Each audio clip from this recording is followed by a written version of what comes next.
반갑습니다. 와니의 자충우돌 자격증입니다.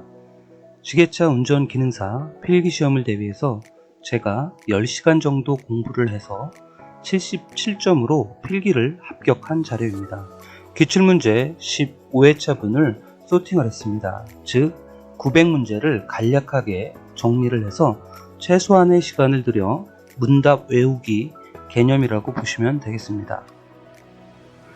크랭크 축의 회전과 관계없는 것은 스타트 모터, 크랭크 축의 회전과 관계 있는 것은 발전기, 캠샤프트, 워터 펌프가 있습니다.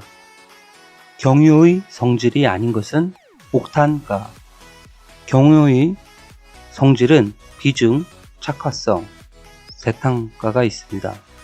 압력의 단위가 아닌 것은 다이는 힘의 단위입니다. 압력의 단위는 킬로그램 퍼 센티미터의 제곱, 풋사이, 바가 있습니다. 냉각팬에 대한 설명으로 틀린 것. 전동팬이 작동되지 않을 때는 물 펌프라도 회전하지 않은. 연소 시 발생하는 질소산화물의 발생 원인은 높은 연소 온도. 흡배기 밸브의 구비 조건이 아닌 것은 열에 대한 저항력이 작을 것. 흡배기 밸브의 구비 조건은 열 전도율이 좋아야 되고 열에 대한 팽창률이 적어야 되며 가스에 견디고 고온에는 잘 견뎌야 되겠죠. 건식 공기청정기의 교율 저하를 방지하기 위한 방법은 압축 공기로 먼지 등을 털어낸다. 연료 분사 펌프에서 연료를 보내거나 공기 빼기 작업을 할 때 쓰이는 장치는 프라이밍 펌프. 냉각수 순환용 물 펌프가 고장났을 때 기관에 나타날 수 있는 현상은 기관의 과열. 기관의 밸브 간극이 너무 클 때 발생하는 현상은 정상 온도에서 밸브가 완전히 개방되지 않음. 크랭크 축의 역할은 직선 운동을 회전 운동으로 변환시키는 장치입니다. 연료의 세탄가와 관련이 있는 것은 착화성. 동절기의 기관이 동파되는 원인은 냉각수가 얼어서. 오일의 여과 방식이 아닌 것은 자력식. 오일의 여과 방식은 분류식, 전류식, 샨트식.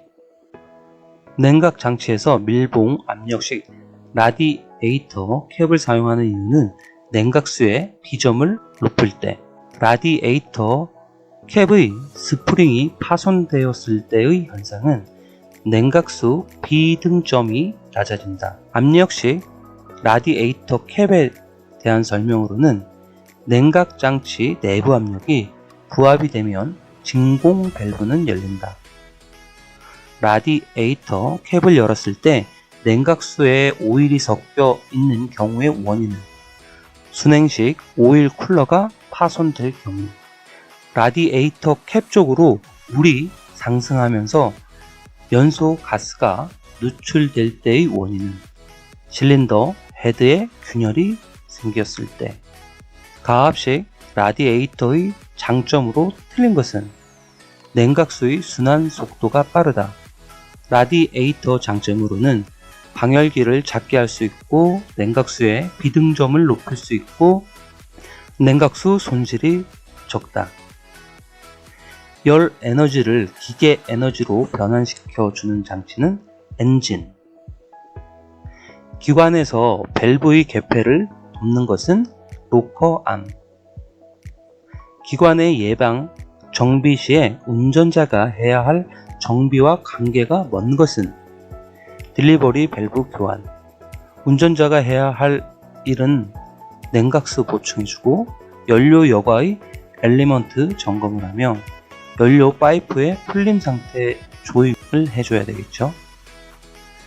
겨울철에 연료 탱크를 가득 채우는 이유는 공기 중의 수분이 응축되어 물이 생기기 때문에. 습식 라이너의 단점은 냉각수가 크랭크실로 누출될 우려가 있다. 사행정 기관에서 일반적으로 사용되는 윤활 방식은 압송식, 윤활 방식 중 오일 펌프로 급유하는 방식은 압송식. 머플러와 관련된 설명이 모두 올바르게 조합된 것은, 머플러는 카본이 많이 끼면 엔진이 과열됩니다.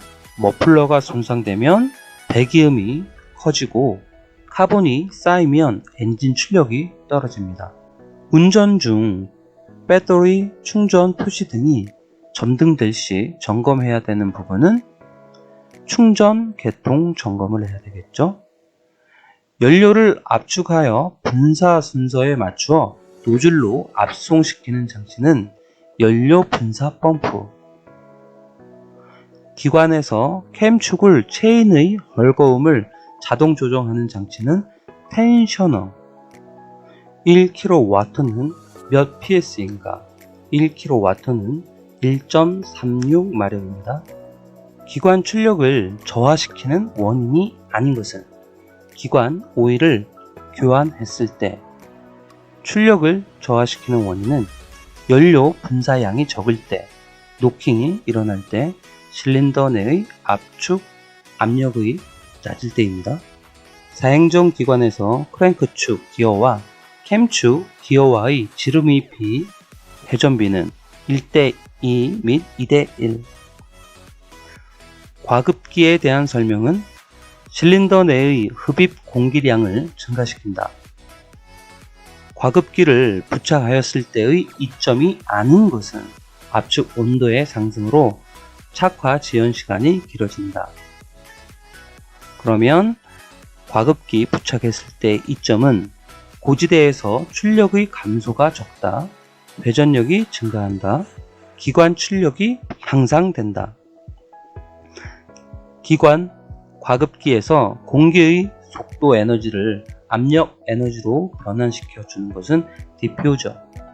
밸브 스텝 엔드와 로커암 사이의 간격은 밸브 간격. 윤활 장치에서 오일 여과기의 역할은 오일에 포함된 불순물 제거 작용. 사행정 사이클 기관의 행정 순서를 표현하면 흡입, 압축, 동력, 배기. 디젤 로커의 방지 방법으로 가장 적합한 것은 압축비를 높게 한다. 기관에 사용되는 오일 여과기에 대해 잘못된 것은 엘리먼트 청소는 압축 분기를 사용한다. 오일 여과기는 여과기가 막히면 유압이 높아진다. 여과 능력이 불량하면 부품의 마모가 빠르다. 작업 조건이 나쁘면 교환 시기를 빨리 한다. 20도씨에서 전해액의 비중이 1.28이면 어떤 상태인가? 완전 충전. 퓨즈에 대해 잘못된 것은 퓨즈는 철사로 대용하여도 된다. 퓨즈는 전격 용량을 사용해야 하며 용량은 A로 표시하고 표면이 산화되면 끊어지기 쉽습니다. 교류 발전기 부품이 아닌 것은 전류 조정기. 교류 발전기 부품은 다이오드, 슬립링, 스테이, 코일이 있습니다. 트랙 장치에서 트랙과 아이들러의 충격을 완화시키는 것은 리코일 스프링. 기관에서 밸브의 개폐를 돕는 것은 로커암. 야간 작업 시 헤드라이트가 한쪽만 점등, 고장 원인으로 잘못된 것은 헤드라이트 스위치 불량.